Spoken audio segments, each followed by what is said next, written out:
Par la fromagerie. Donc les fromages, les fromages de chèvre qu'on fait. Donc je vais vous montrer. Donc ça c'est le fromage de chèvre frais. Hein. Vous le reconnaissez quand il est frais parce qu'en fait il est blanc. Quand il est blanc c'est parce qu'il est frais. Et après il y a le fromage fumé. Donc là on le fume. Donc ça c'est le fromage fumé parce qu'en fait il est plus blanc. Hein, il est fumé.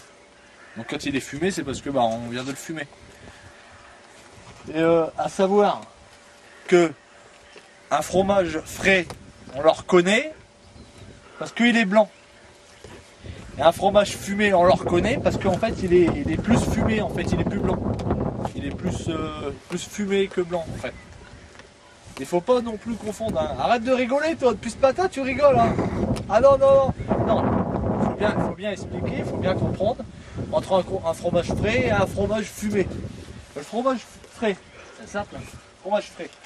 Fromage frais, il est blanc.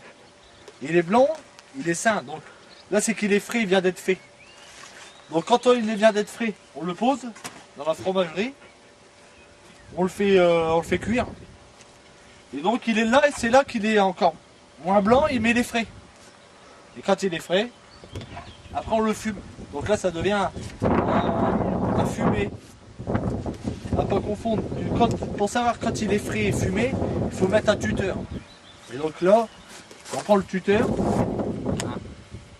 Ça aussi, ça c'est pour ça, c'est bon. Ça c'est, je le dis pas. Ça c'est pour nettoyer ça le fumé.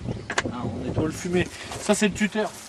Donc là, on prend le tuteur, on le rentre donc dans le fromage fumé. Hein, on le rentre dans le fromage fumé. C'est là qu'on voit qu'il est fumé. Hein, donc c'est là qu'on sait un fromage frais peut être fumé. Il n'y a pas à savoir, un fromage fumé ne peut plus être frais. Enfin, tout ça c'est les...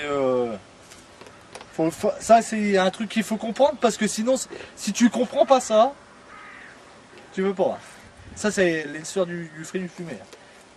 Avec ma mère, on a toujours fait les fromages frais du fumé.